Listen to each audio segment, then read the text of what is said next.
Om Sahana Bhavatu Sahana Bhunaktu Sahaviryam Karavavahai Tejasvinavadhitamastu Ma vidvishavahai.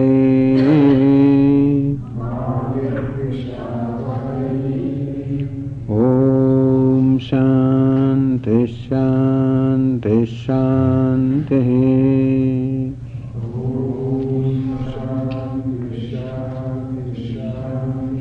Om Purnamadav Purnamidam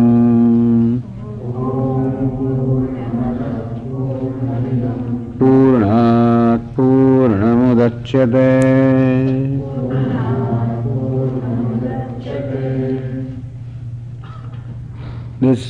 All the swaras there are down, there is no swara going up. Purnat Purnamudachyate. Dachyate, Dachyate. Purnat Purnamudachyate. Purnasya Purnamadaya Purnamevavashishyate.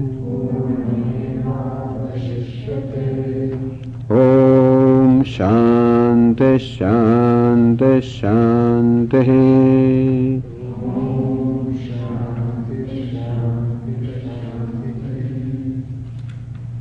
Okay.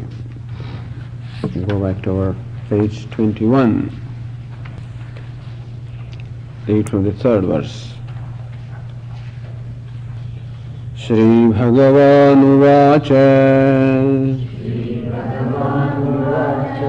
Lokesmin Dvividha Nishtha Pura Prokta Maya Nagha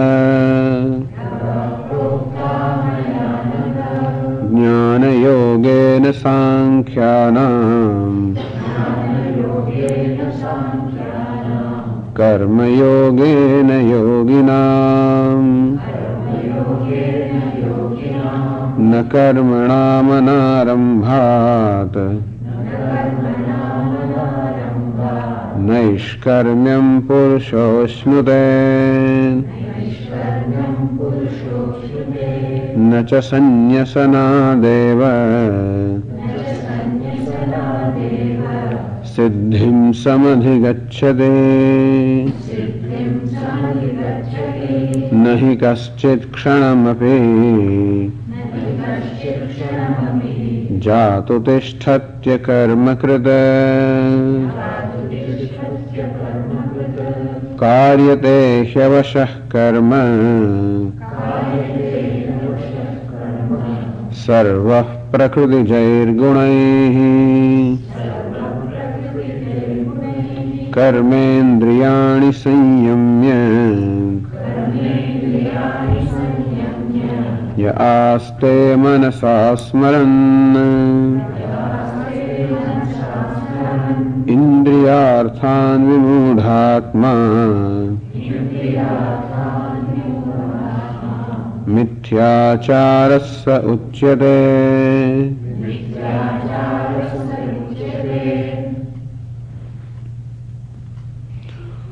This discussion takes place in light of Arjuna's feeling or Arjuna's declaration that he did not want to fight this battle because he did not see the need of it. He did not see what purpose could be accomplished by fighting this battle because all it involved was violence. And no doubt fighting the battle would achieve certain material ends, namely victory, kingdom, and power and the pleasures that go with it as means of achievements of variety of things. In this case, victory, kingdom, pleasures. And if I am not interested in those things, then what is the purpose of action? Meaning, he did not see that action had a purpose other than being means of material achievements. Actions also have another purpose. Action can accomplish a different end in life also. That even if you are not interested in the material end that an action can accomplish, that is basically wants to say in the 3rd chapter of Gītā. How action can become a means of self-growth, and how that self-growth is really what one is seeking. Even when I am seeking success in my life, what is it that success does to me? Success makes me happy. It makes me feel satisfied with myself. When I am successful, I am happy with myself. There is at that moment a feeling of self-acceptance. That conflict I generally have with myself, because I am not happy with myself, that conflict momentarily subsides and I find myself comfortable with myself, accepting myself, at peace with myself, and therefore happy with myself. So therefore, what one is seeking through the various accomplishments in life also is nothing but being happy with one's own self. So that is what one is seeking through all external successes. What one is seeking really is that kind of success. So what is the real meaning of success? Being happy with oneself, being at peace with oneself. That's the real success. So Lord Krishna says action can become a means of that kind of a success. And that's the success one should be really working for. Although normally we work for success as defined in external terms, because that is how success is generally understood in the world, and that's the kind of thing that is usually given a value by the world, and therefore we also go for those ends. That means that we define our success in some terms, in some external terms, in terms of wealth, in terms of possessions, in terms of recognition. So usually we understand our success in these terms. But really success has nothing to do with those external things. All the external things, namely wealth, etc., they just become incidental in making me comfortable with myself. It's like a mirror that is incidental in enabling me to see myself. And therefore mirror becomes useful. But mirror is useful not as a mirror, but because it reflects me. And similarly all those situations which are generally called successful, they reflect me. They reflect a satisfied self. What I love is that satisfied self, and therefore that is a real success. So here Lord Krishna teaches us how to perform an action so that action can become a means of the real success. Because Arjuna discovered, as Swamiji explained, Karpanya doshopahala svahava last night. Arjuna says that I was a krupa, meaning I was a miser. I did not use my intellect properly so far, meaning that I always equated success with always external achievements, never realizing that success lies in my inner satisfaction, on which comes as a result of inner growth. So only way to become successful in life is to grow inwardly, is to grow spiritually. That is the only way for success. In doing so, if you also grow materially, well and good, which perhaps we will. But in case suppose that this inner growth seems to be at the cost of some external gain, then what shall I prefer? If you understand the whole thing properly, you will contradict the external gain. If it doesn't contradict, and it may not contradict, but then our priority is the path of good, and that is the shreyas means the satisfaction that comes from within myself. Prayas is the path of pleasant, the satisfaction that appears to come from things outside of myself. And if you understand that those external things are only incidental, they become incidental in the form of a mirror to reflect and create a sense of inner satisfaction, then I will directly work for inner satisfaction rather than working, rather than trying to hold my ear this way, I may directly hold it, So similarly, at the moment I go to the world, I go to various events and situations to see myself as comfortable. Rather than that, I will directly look at myself and be comfortable. That is called yoga. One is called the life of bhoga, other is the life of yoga.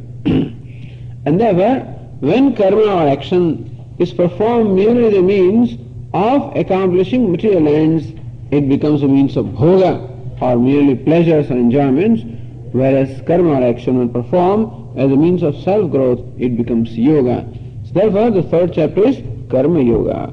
How to make karma, our activities, day-to-day activities, how to make them a means of an inner growth, so that we set off a process of discovering self-satisfaction, which ultimately culminates into what will be described at the end of the second chapter as Sthita Prajna, or a man of abiding wisdom. He is described as Atmaneva Atmana Tushtaha, the one who is satisfied with oneself by oneself.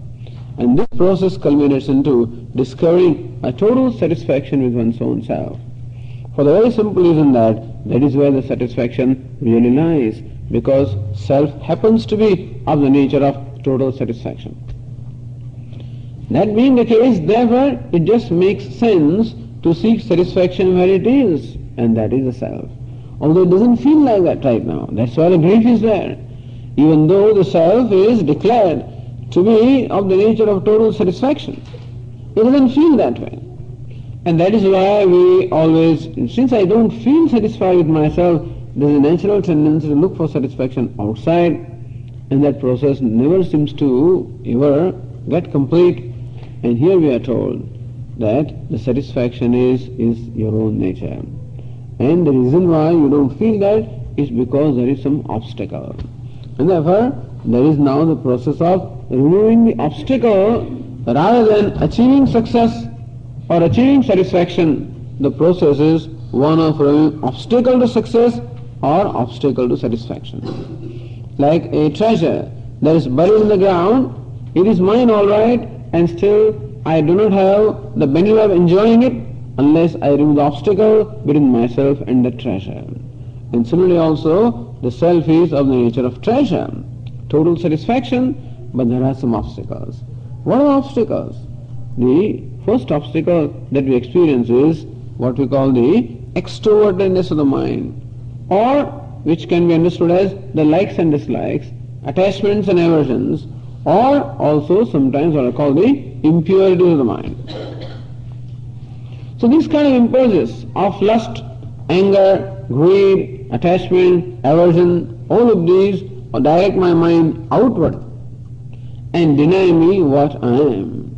And therefore, the first step is the mind whose tendency is always to run out.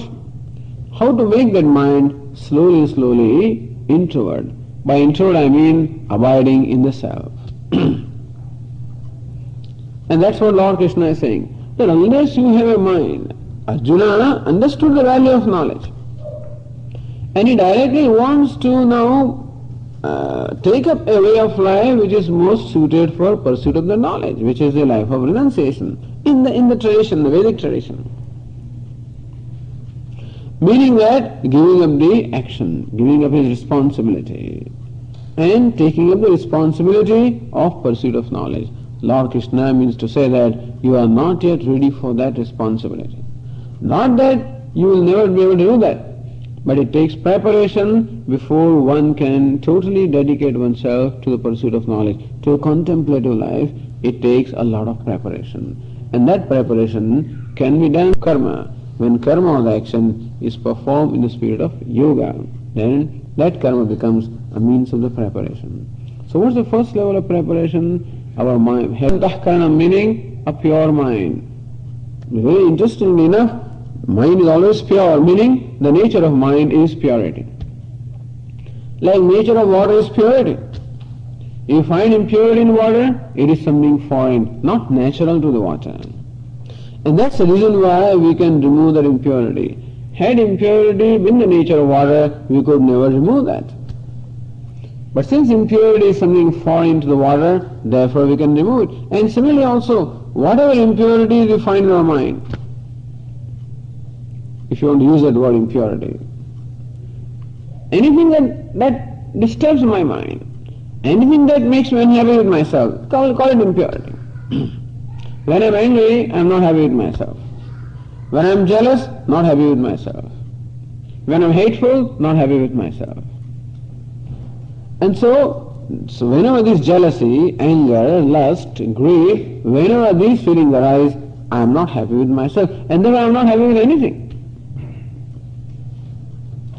So all those feelings which we will call impulses, which create a discomfort within myself, we have to slowly get rid of them. And the good thing about the whole process is all those feelings or impulses are not natural, meaning they are not the nature of myself, nor are they even nature of the mind. Mind is made of sattva, purity, and purity is the nature of the mind. Impurity is only incidental, has come out of, let us say, aviveka, non-discrimination, not knowing the nature of things, taking them to be different from what they are, and that is how the so-called impurities have come into our mind.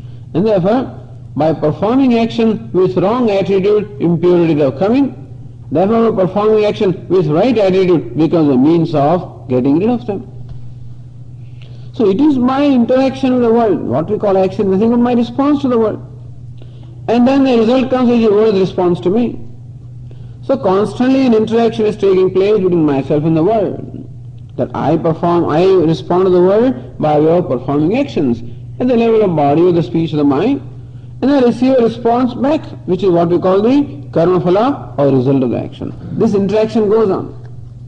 When this interaction is not understanding the nature of things, then or when my perception is wrong, then the way I respond also is going to be wrong, and the way I deal with the response to the world is also going to be wrong. That's why a lot of pain is created. All the pain is created because of lack of understanding of the reality of things, and therefore Lord Krishna here gives us the understanding of realities of life, realities about the world, reality about ourselves. The second chapter focuses a lot on what is the reality of the self, which will be explained. The very first verse told us, Ashocyan Anvashochastvam, that there is no reason. The grief arises because of not understanding things properly. When Lord Krishna says there is no reason for grief, meaning, hey Arjuna, if you understand the reality as they are, there is no reason for grief. The fact that I am grieving means that I do not understand the realities as they are. Realities about myself as well as realities about the world. In this third chapter, Lord Krishna primarily, because action means an interaction with the world, therefore Lord Krishna generally talks about the reality of the world. What is the reality of the world? Meaning, what is it that makes this world?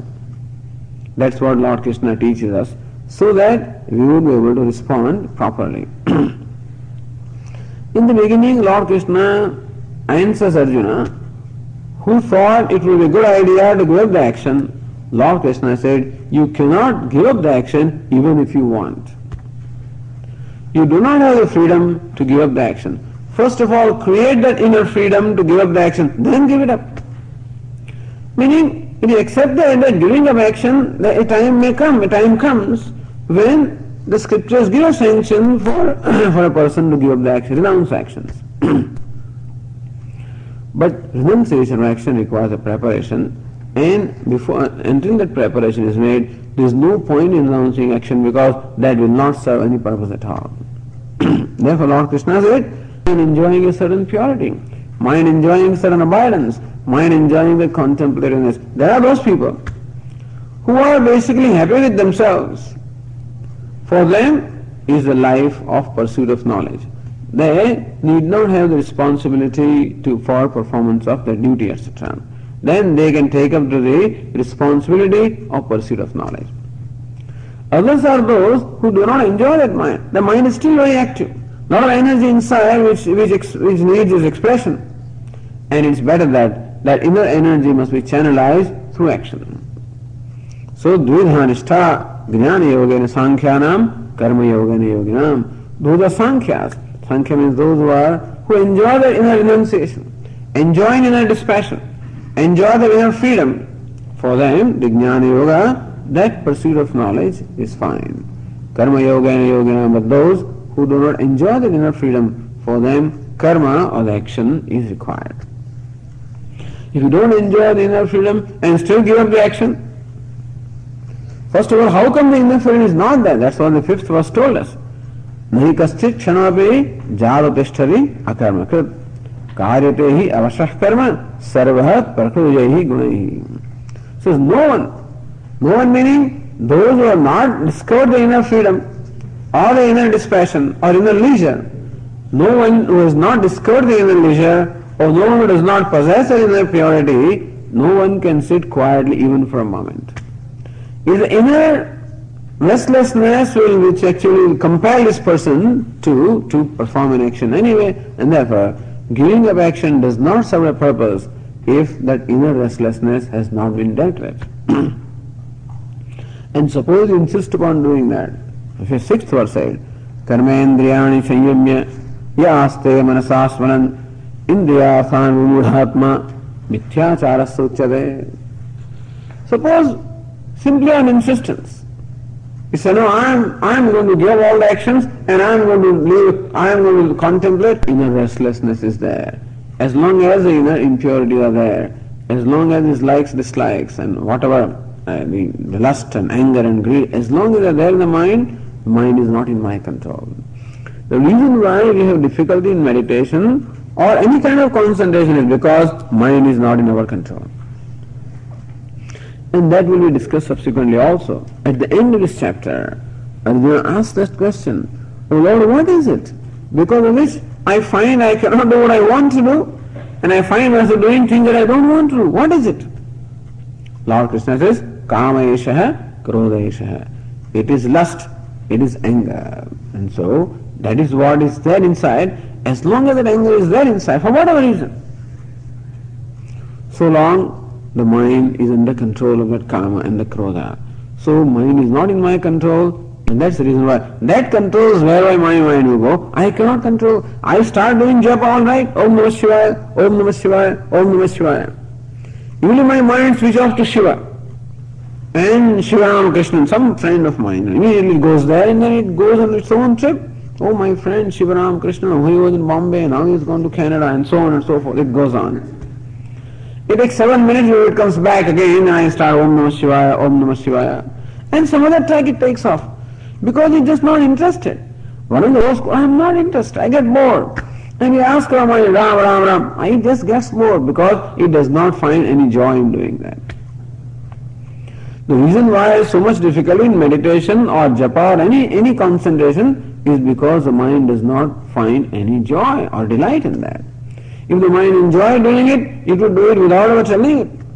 Usually mind does without our telling whatever it likes to do. If we really enjoy, sometimes we find ourselves repeating a line of a song or something because enjoy. The mind will automatically go back there. But when it does not enjoy, it cannot stay there. And so if mind does not enjoy itself, it cannot stay there for any length of time, it just gets distracted. And so everybody has this problem of concentration while doing japa, while doing meditation, and everybody feels very frustrated.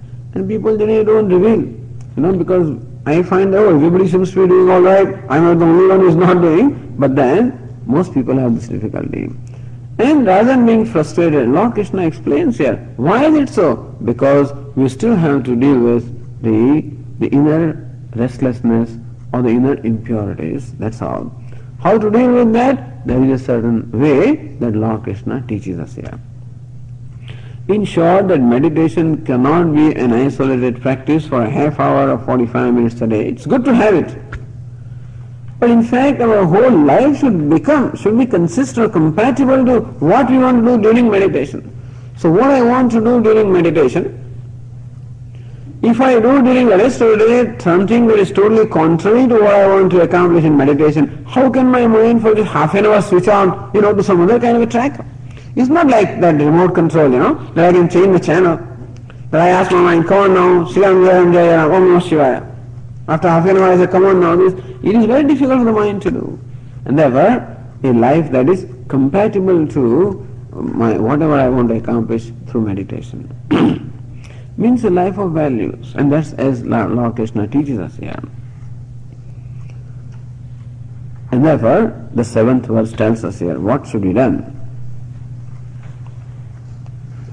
Yastvindriyani manasa niyamya rabhate Arjuna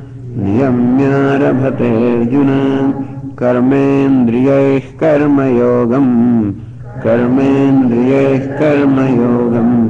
asaktasya vishishyate. So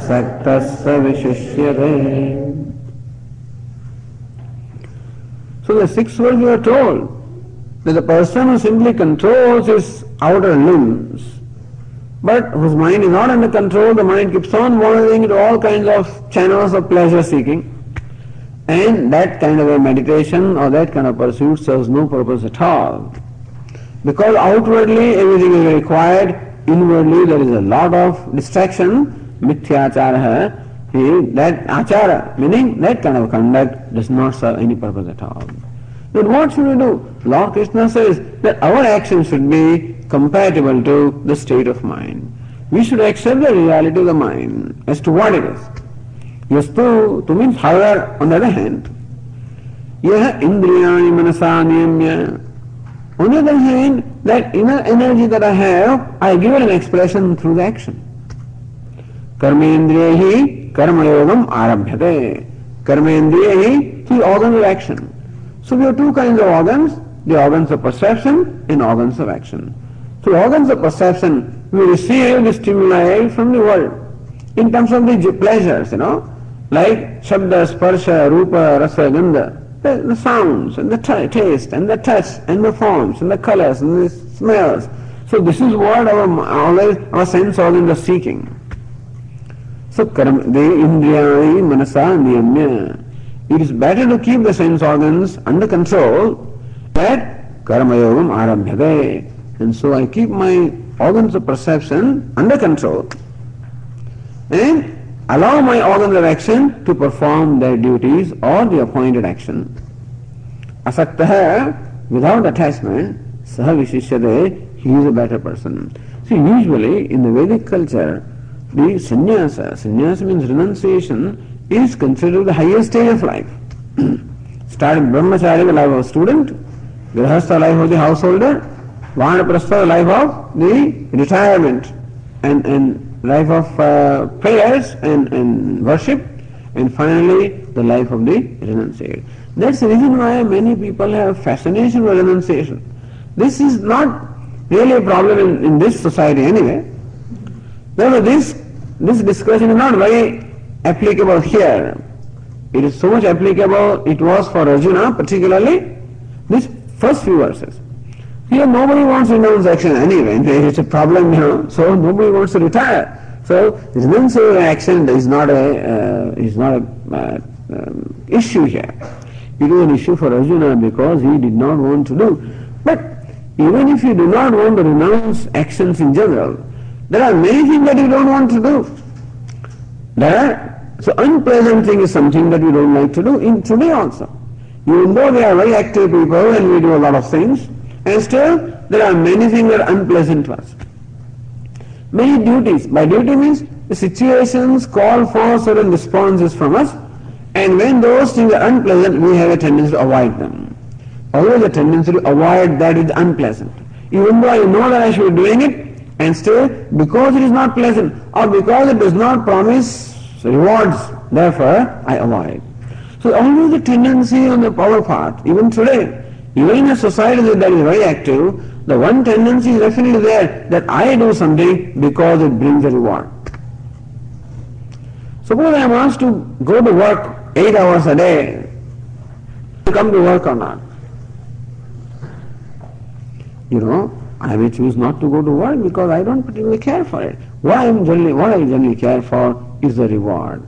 In most cases, what a person cares for, the effort is not very important, the reward is important. Lord Krishna says, asaktaha. In the 7th verse, sakura, asaktaha. Without attachment for the personal reward. So, on the other hand, the one who performs actions, by actions we mean duty. Duty means the action like dharma, action that is appropriate action that is virtuous action, or action that is performed based on the basic values of life, not just any action. So while talking of Karma Yoga, this discussion will also come, and so I am reserving it for Swami because in the second chapter also there will be a lot of discussion on Karma Yoga.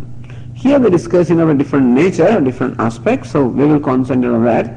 But to tell you briefly, by karma we just do not mean action as such, we mean action that is a righteous action, performing action such as that, which is my duty or which is what the situation calls for, asaktaha, without attachment for the reward. To the extent that I can become free from the attachment to the reward, to that extent I will be able to dedicate myself to the performance of action. So basically in second chapter, Lord Krishna, this has been already taught in the second chapter. What Lord Krishna teaches in the second chapter is that may you perform action for the love of the action rather than love for the reward. Change of motivation. Usually motivation is I do something because it will bring me a certain reward. Here there is an appeal to change that motivation, that instead of working for a reward, may you work for the action itself. Asakta, and that will be explained. Asaktaha savishishare. So instead of a person who out of a notion or out of a simply insistence renounces actions and then sits like a yogi, where his mind is not under control and therefore his action and his thought are totally out of phase, rather than that, it is better that a person performs action. So, as we say, in Vedic society, a renunciate is considered to be very respectable, enjoys most respect. Lord Krishna said, more than that, we would rather respect a person who is active, and where what he does outwardly is compatible to the frame of his mind. There is a lot of activity in the mind, that activity is expressed as in the form of action. That person is better than the person whose mind is active and the sense organs are not active. Meaning, he doesn't do anything with the hands and legs, and his mind is all wandering everywhere. Rather than that, it's better than a person who expresses that energy in the form of actions. And that being the case, what should we do? That is being said in the 8th verse. Niyatam kuru karmatvam, niyatam kuru karmatvam, karma. Niyatam karma kuru. Here Arjuna, therefore, you do the action. Niyatam. That's a very, very interesting word, a very beautiful word. Niyatam. There is a word in Sanskrit called niyati. Niyati means order. Niyati means order. So Lord Krishna says here that there is an order in the creation, as we are in the creation. That this universe, as you know, is made up of a number of components. Like we have the different elements, we have the earth and the water and the fire and air and space, and then we have other aspects, the sun and the moon and the planets, and all these various elements constitute what we call the universe. And Lord Krishna says that all these elements of the universe are functioning around an order. That is called niyati, in order. So there is an order or a harmony in the creation. Niyatam kuru karmatvam. So may you also perform your action in harmony that obtains in the universe. That's called niyata karma. As we know, the human being has this unique gift of the free will. I have the free will. And Lord Krishna actually, and that's the uniqueness about the human being, that the human being has a free will. The other living beings, as best as you understand, do not have a free will. They all act on their impulse, whereas we have the freedom of choice. Whether do something, not do something, and do it whichever we like. That free will is expressed in the form of the action that we perform day to day or moment to moment.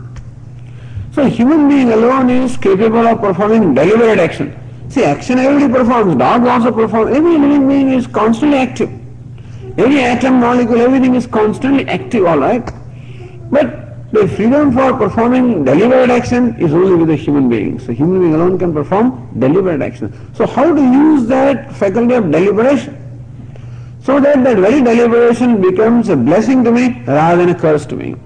In short, the way I use my free will can be a great blessing to me or it can be a great curse to me. And that is where we are really at the crossroads.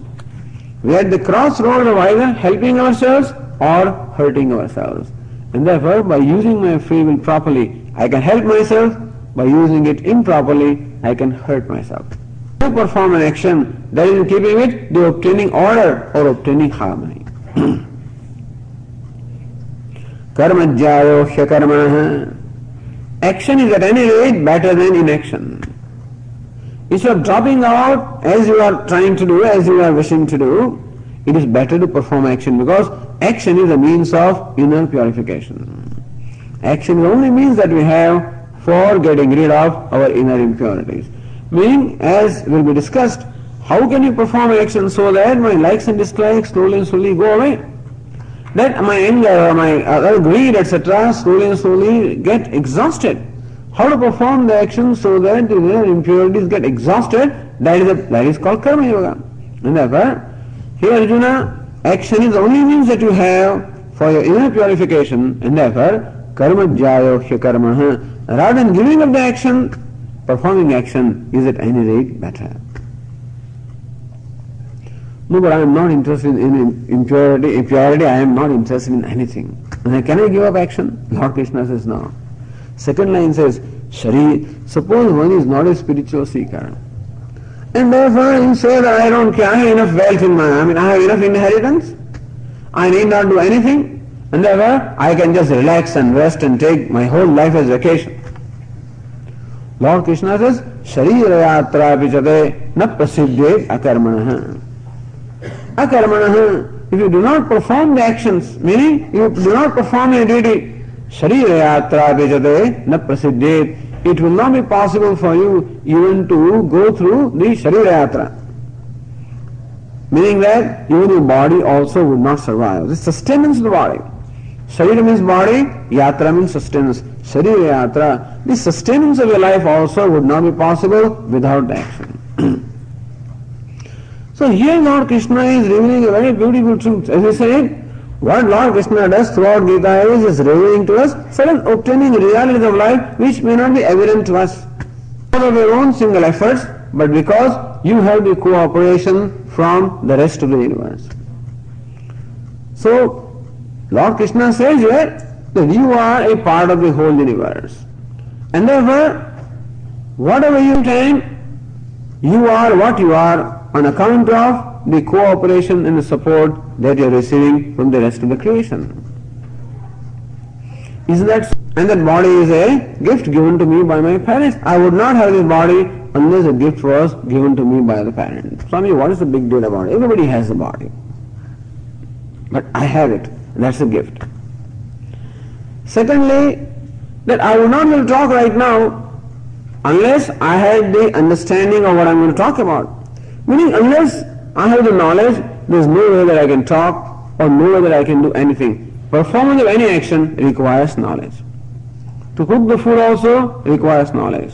Driving the car also requires knowledge. Doing anything, reading, anything that we do requires knowledge. And that knowledge also we have because it has been given to us. So idea is that so not able to start reinventing the wheel, otherwise imagine that if you were able to start all over again, there is no way that we will be doing what we are doing, and therefore we are able to draw from the available storehouse of knowledge. Because there have been a number of people, many sages and many teachers and many thinkers who dedicated their life to the pursuit of knowledge and made this storehouse of knowledge available to us, and therefore we can freely draw from that. And therefore we are getting that support in the form of knowledge. And thirdly, which is not evident, these two things are quite evident to us. A third thing that is not evident, which only scriptures can point out, is that I cannot even talk or walk or hear or do any activity unless I am enjoying the grace of God. In the form of various, what we call devatas or various presiding deities.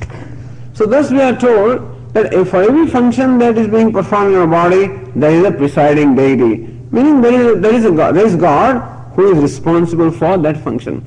Just as there is a governor, and who has a number of officials performing a variety of functions in charge of various departments, and so also there are various cosmic forces which are called devatas or gods who are responsible for the various activities taking place in the universe. And it is said that all those devatas are also residing in our own body and then are responsible for performance of various functions. For example, speech is possible. The presiding deity of speech is you know who is the presiding deity of the faculty of speech? Agni, fire. Fire is said to be the presiding deity of the speech. You may say that, where do you see that? I don't see any fire in my speech, but sometimes we do see fire in our speech, don't we? The speech is called fire speech, and then a lot of fire comes out of the speech. Not only that, but when I am suffering from cold, when the fire, goes away, let us say, what is immediately affected is our speech, So, I am suffering from cold, and therefore I lost my voice.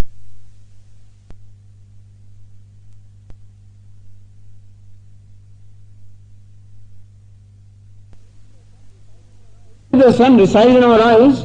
Traditionally, reside that it's there people in their ailments pertaining to eyes, and this has been actually experimented, and found by experience that sun is the presiding deity of the faculty of seeing. And similarly, also the faculty of my hand, Indra, is supposed to be the presiding deity of strength, by whose grace I can perform actions. Vishnu is said to be the presiding deity of motion. Okay. I guess what it helps if you study the first text in Vedanta called the Tattva Bodha, the introductory text in Vedanta. It would be very helpful to study Tattva Bodha or listen to tapes or whatever. But anyway, all this is being described in all standard Vedantic texts. This is purely a matter of faith, of course. This is not something that can be proven. So you prove to me that there is fire, in my speech, or prove to me that there is sun here. It cannot be proven. This is simply accepted on the evidence of the scriptures. But whether we believe this or not, one thing is very certain that every doctor tells us that the fact that I am able to walk and talk and perform all the functions is definitely a miracle. Meaning, all that is possible because so many things are going right, and then alone this is possible. One thing can go wrong and I may not be able to talk. One thing may go wrong, I may not be able to walk. I experienced it myself. One little nerve started pinching. I could not sit. I said, what's happening to me? I just could not sit because one nerve was pinching. One little thing. So accept nerves if you don't accept devatas, And so anyway, we know that only when we have the cooperation or we have the support of all the intelligence. So there is a body intelligence, that much we will accept at least, that there is a body intelligence in the body. And only when that intelligence is favorable, that the body can function normally. That intelligence is called God, that's all. So whether a scientist may call it intelligence, and we will call it God, because God is the locus of all the intelligence. And therefore we take this for granted. What is there that I can talk? Everybody talks. It's only when I open my jaw and I cannot close it, or I close it and it doesn't open, then I realize how important it is that I could talk. Then I get hurt in my ankle and I cannot walk for 6 weeks, then I know how important every one of those tendons or muscles or things are, And then we realize, or even if I get hurt in a finger, so many things I cannot do now, then I realize how important that finger was. That so far I had its cooperation or support or favor, and when I do not have that favor, how difficult life becomes. And so what is being pointed out is that we are constantly enjoying favor, constantly enjoying grace. And the favor comes in the form of the favor received from the parents and ancestors by way of the gift of the body. The favor we received from the conscious intelligence, which we call God or different devatas. That intelligence alone resides in our eyes and makes the seeing possible, resides in our ears, makes hearing possible, resides in our arms and makes actions possible, resides in our legs, makes motion possible, resides in the speech, makes speaking possible. Isn't that so? And so we are constantly enjoying the favor of that intelligence or God. So, and now the general rule is that we can enjoy the favor only when we deserve that favor. Isn't it so? This we know that we have to deserve in order to enjoy the favor. If you do not deserve, if you abuse that favor, let's not deserve, we will not use the word deserve, but at least if you keep on abusing the favor that is done to us, is it possible that the favor will be returned to us again and again? Lord Krishna says no. So second line of this verse says, 8th verse, Sharira yatra pichate na prasiddhet akarmanah. If you become inactive, meaning if you drop out, if you cop out, if you are not able to do something, it's a different thing, but deliberately I just drop out from participating in this creation. So Lord Krishna says that anything that is created constantly participates. Beginning from an atom or from electron onwards, whatever there is in the creation participates in the creation, in the scheme of things. And similarly, human being also should participate in the creation, in the scheme of the things. Suppose I don't participate, then the grace or the favor that I am enjoying will be withdrawn, in the sense that Sharira Yatrapi, it would not be possible for me. I want milk. Usually beggars take whatever you give them, but this fellow wanted milk. Okay. She really was very kind. She went inside the house and brought milk and gave it to him in a vessel a little distance, and then poured that milk in the gutter, which this lady saw. Yesterday, I saw you poured away that milk, I am not going to give you today. And thus, this is what the scriptures tell us. If I abuse the privileges given to me, I will be denied those privileges. This is our experience in our life. If we abuse the privileges given to us, we are denied that.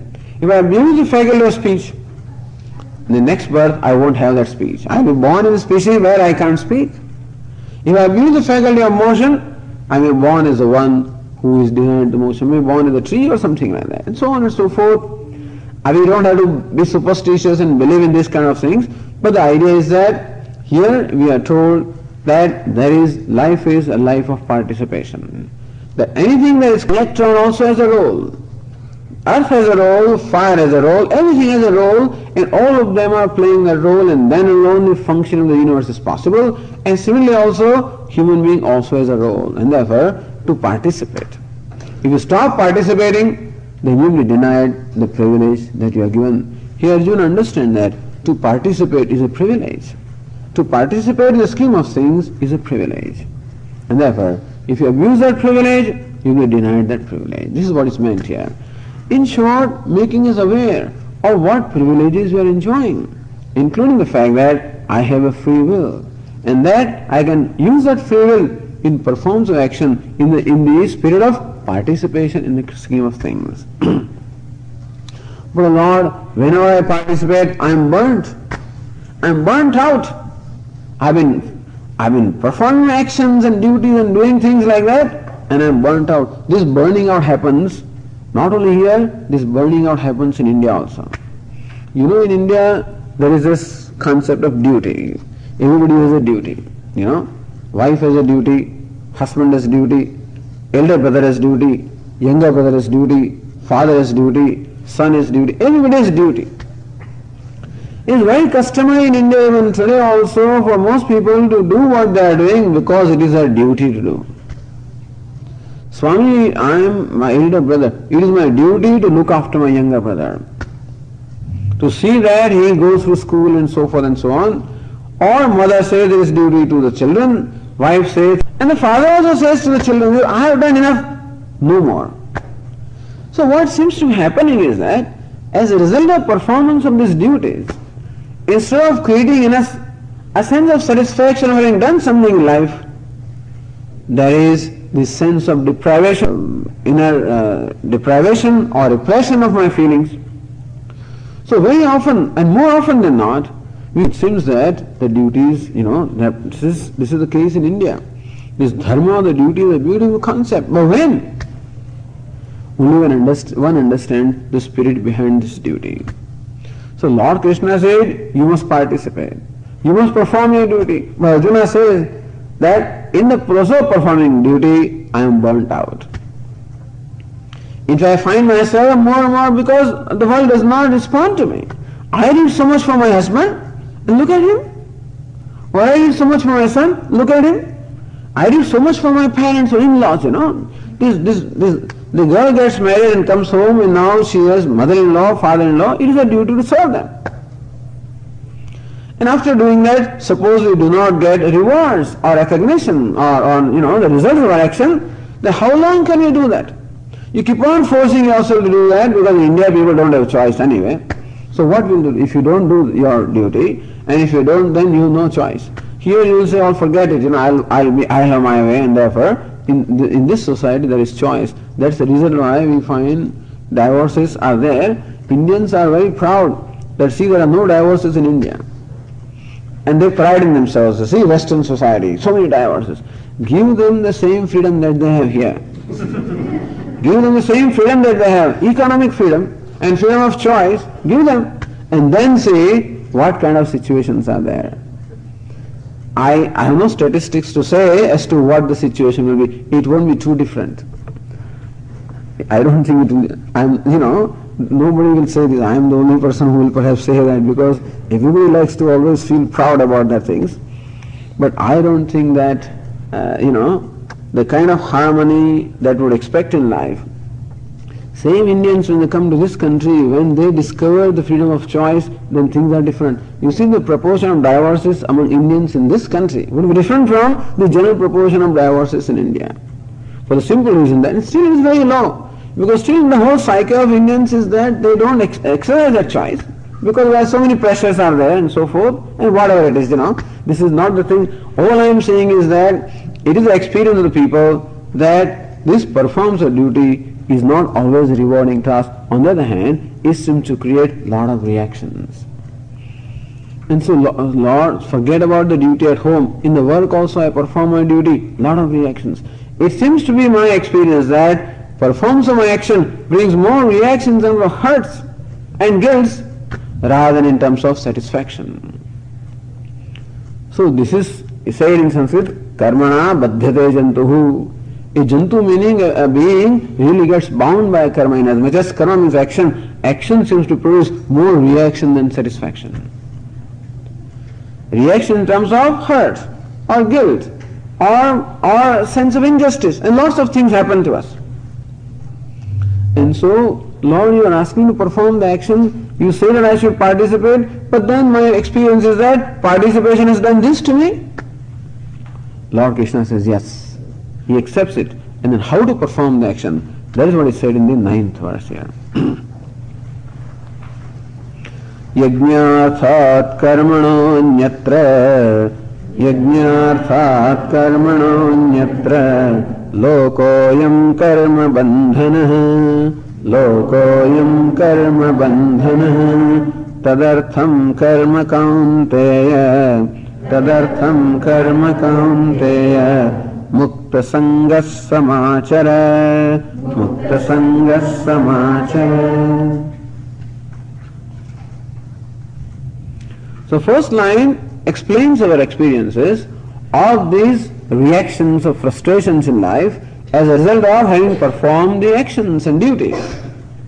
Yajñāsāt karmanahanyatra loka ayam karmabandhanah. See the translation.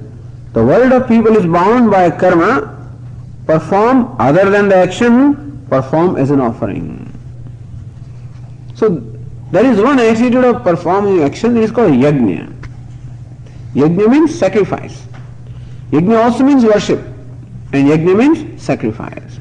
We are all familiar with what is called a yajna. Only recently we had that when they are doing this upanayana ceremony, whatever. Yajna is where there is a fire altar.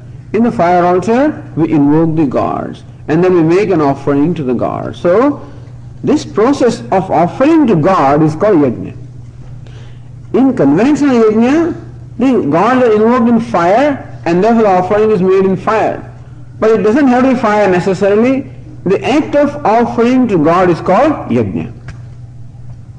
And any act of offering to God will be called yajna.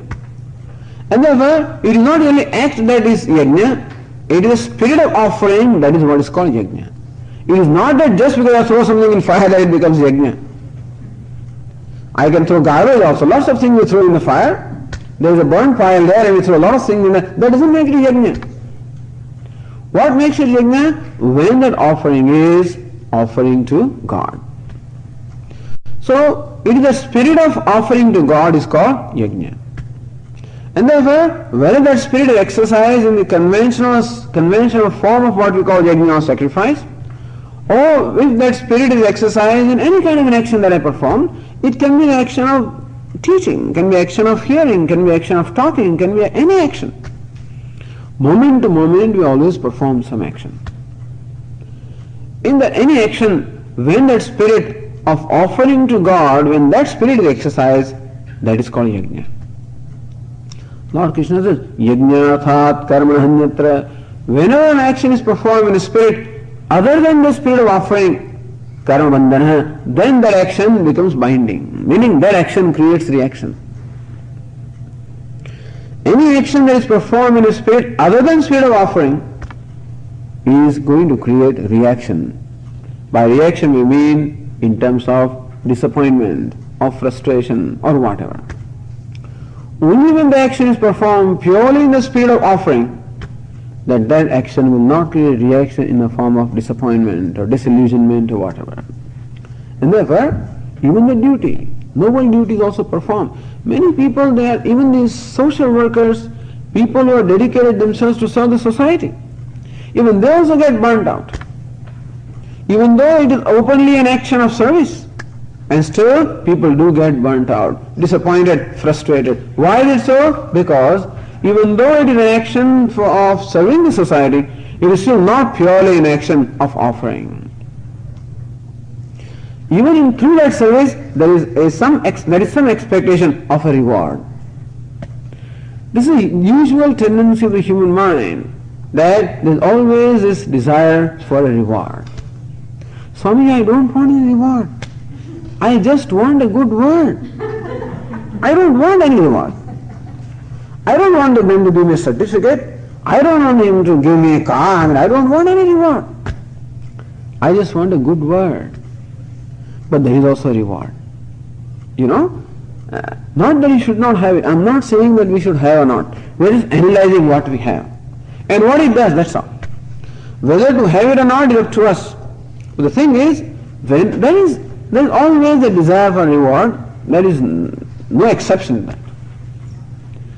Even when I may be giving a talk here, there may be a desire to reward, a reward that people listen. Listen not only sympathetically, but listen intently, pay attention to what I am saying, yes, and then, show expressions on their face, they just they understand it, it makes sense. That gives a satisfaction. If people are just sitting like that, or like that, or something like that, or like this, I feel that I'm ignored.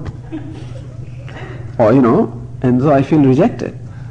And so when do I feel accepted? When everybody is looking at me. Not only looking at me, you can look at me also, that's also not enough, But looking at me, and looking at me with expectation, with anxiousness of what is being said, and with enthusiasm of hearing, understanding. When that is there is a tremendous enthusiasm, it is that which draws the enthusiasm. It is really the audience that decides what the speaker does, very often. Anyway, that's beside the point. The point is that, why I'm pointing out this, is that in even a small thing that we do, there's always in our heart, mind, a certain expectation of some kind of reward.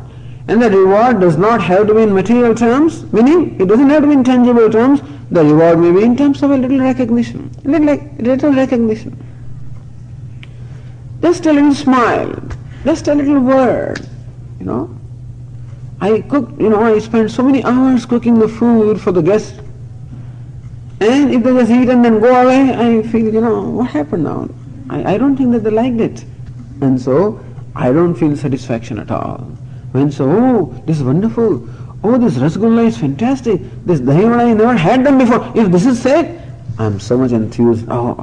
So, all the hours that I spend, or all the effort that I made in performed action, find a fulfillment when there is that reward. It is human, it is natural. But what we are saying is that normally the action finds its fulfillment in reward.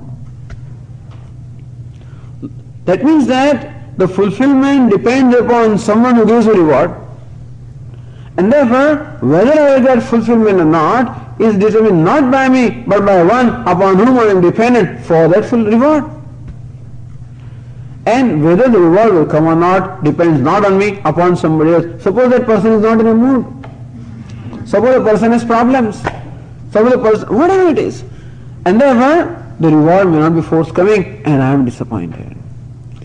People have different ways of rewarding also. It is not that just because a person is looking or not looking, that person is not listening also. I may have my own criteria of whether a person is listening or not. It's possible somebody may listen with closed eyes, or in different ways people do that. But if I always equate the reward in the terms that I have set, I may fail to appreciate the reward even when it is coming, because I always judge the reward in the terms that I have set. And therefore, whether the reward comes or not also sometimes is difficult to determine. And reward does not come not because my work is not rewardable, but the person or situation from whom I expect the reward, they just are not up to giving the reward. Person is just, or sometimes they don't want to compliment you because they're too proud. They think that you have done a good job, but they may not bother to compliment you because they are too proud. Complimenting, some people feel that if I compliment others, then I am declaring the other person is superior to me. So people have different kinds of complexes. And therefore, they don't compliment you, they don't, give simple rewards. Or he is just not in a mood to do that. Sometimes we know we cannot get around to expressing kindness. I feel that I should be kind to this person. I should tell him some good words. I cannot do that. That I am inside, whatever is happening inside me, I cannot make myself even smile. Or if I smile, it becomes evident that this is just a show. It is so difficult sometimes for me to give a genuine smile or a genuine word of encouragement. So difficult because my mind is just not in a mood.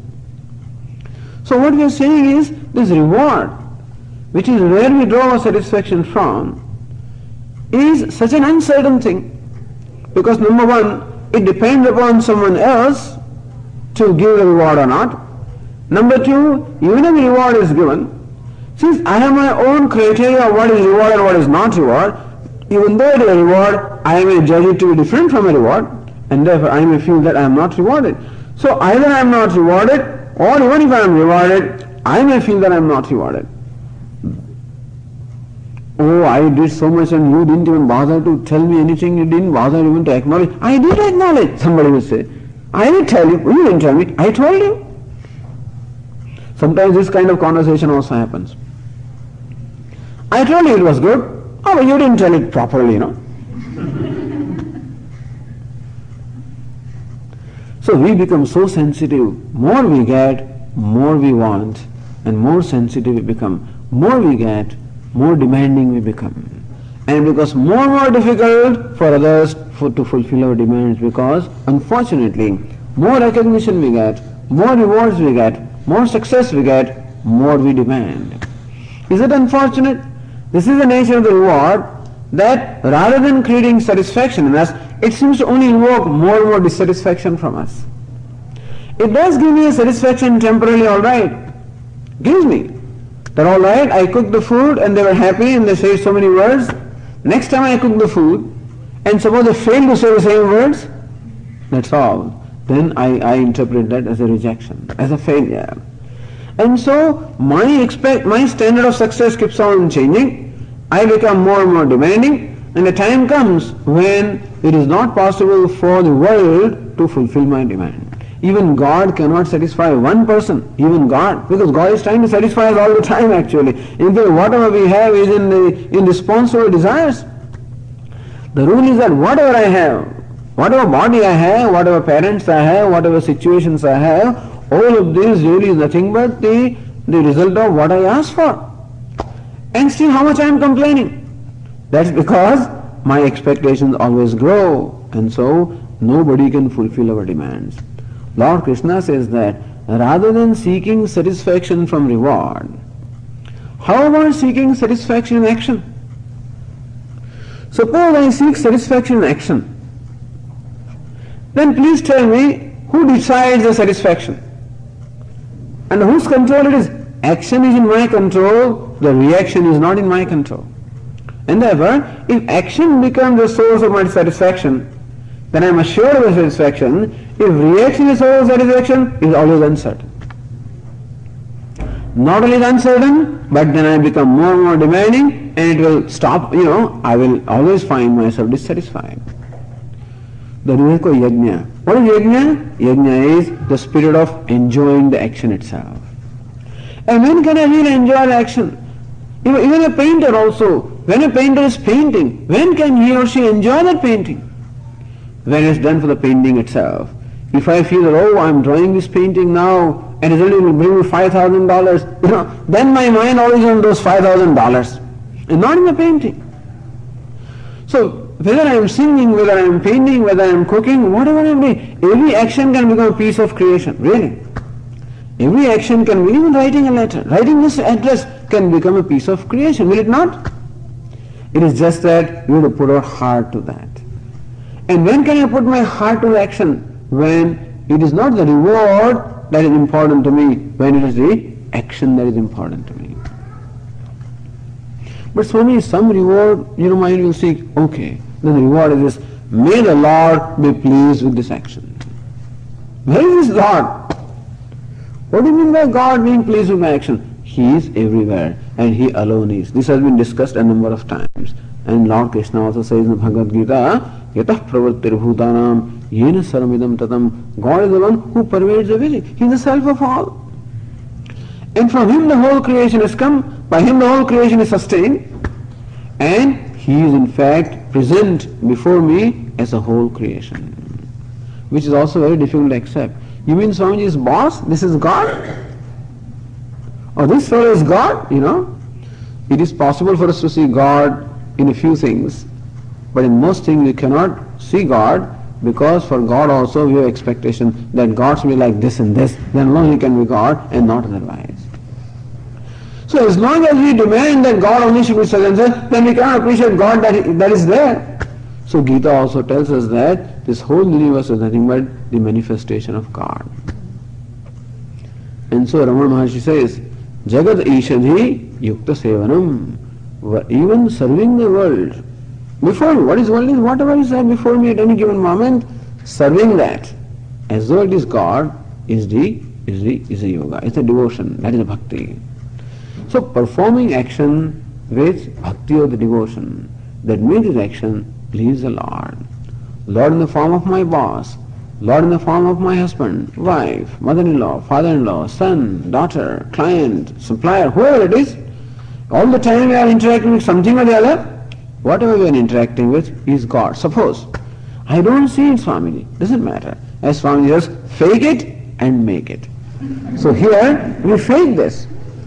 In the sense that I just tell myself, this is God. Someday I'll discover that fact. It is true, but I don't see it right now. How come I don't see? Do I not see God because He's not there? No, I don't see because of those impurities. They prevent me, they distort my perception, and therefore they prevent me from appreciation of the reality. And how to get rid of those impurities or distortions?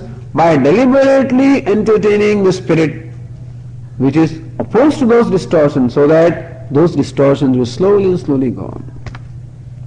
This spirit is called Yajna. Yajna means the spirit of worship, spirit of offering, spirit of sacrifice. In short, performing action for the love of action, enjoying the action itself, making every action a piece of art or a piece of creation.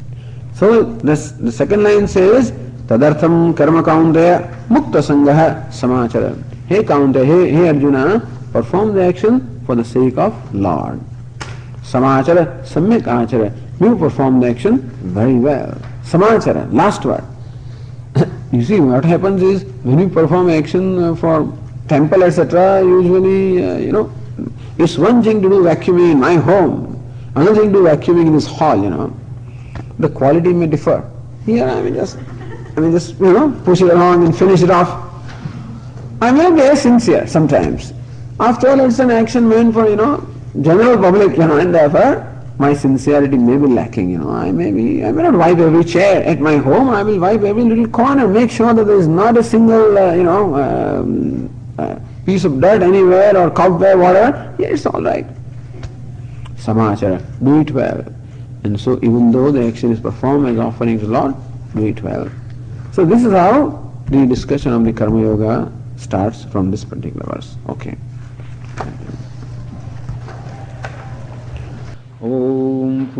पूर्णमदः पूर्णमिदं पूर्णात् पूर्णमुदच्यते पूर्णस्य पूर्णमादाय पूर्णमेवावशिष्यते। ॐ शान्ति शान्ति शान्तिः। हरिः ॐ श्री गुरुभ्यो नमः। हरिः ॐ।